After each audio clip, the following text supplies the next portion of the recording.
In this module, we're going to talk about mistakes that can cost you money. Nobody likes to lose money. So I'm going to give you some tips here on things that's going to help you sell your house. And don't make the mistakes. Don't lose money when you're doing it. Number one, overpricing. Oftentimes people want to come in, they'll say, well, so the house is worth $250,000. I'm going to put it on the market at $275,000. Let's put it on there. I'm going to push that market, and if I don't get it, I can always bring the price down. Don't fall in that. Don't do it. What happens is your house will sit on the market, it gets shelf worn. And what happens to things that get shelf worn, right? You'll see clothes on sale at Kohl's in a discount bin that's 75–80% off, and it's brand new, nothing wrong with it, and it's sat on the shelf too long. So now they have to get discounted to get rid of it. When you're selling your house, the last thing you want to have to do is discount it to get rid of it because it's sat on the market too long.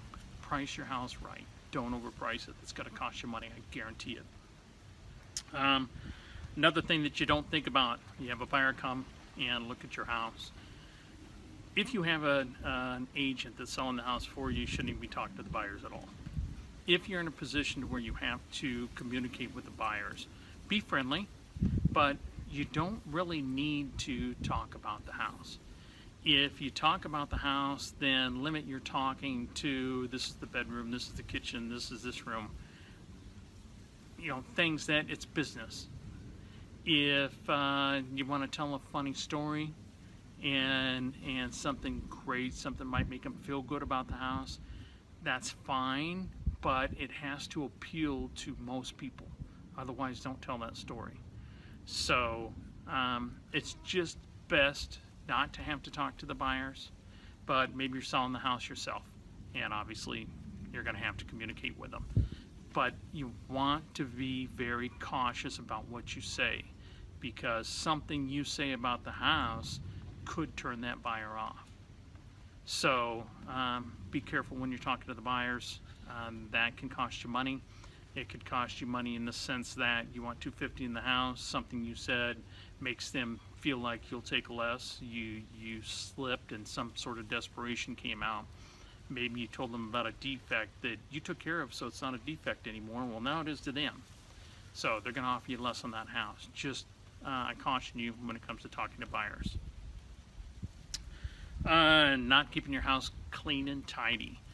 When buyers are going out and they're looking at multiple houses, you can go into some houses and the living room or the kitchen could be a disaster. You might have pots and pans in the sink.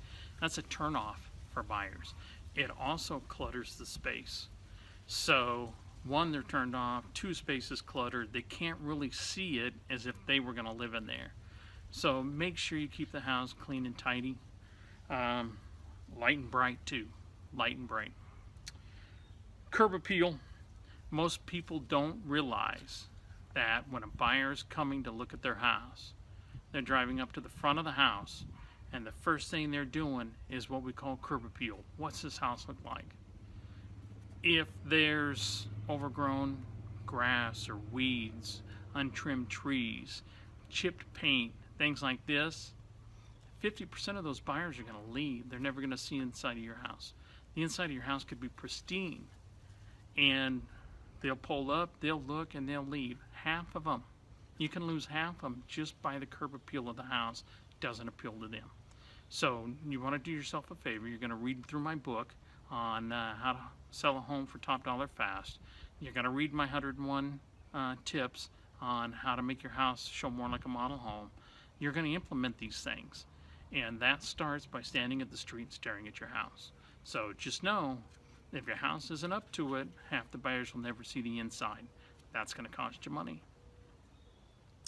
Okay, this one's obvious, and we covered it in a lot of modules too. Choosing your agent. Choose your agent wisely. I've said it time and time again. You don't want to take an agent because you don't want to hurt somebody's feelings. That's not a good reason to choose an agent. You want to choose an agent because it's the most professional choice. It's the agent that knows the area the best. It's an agent that's set out to make you happy and help you get what you want, not help get a sale so that they can pay their bills. Make sure you choose your agent wisely, because ultimately If it comes down to paying 5% too much for a house, 5% doesn't seem like a whole lot until you're spending $300,000, right? Now you just spent $15,000 too much.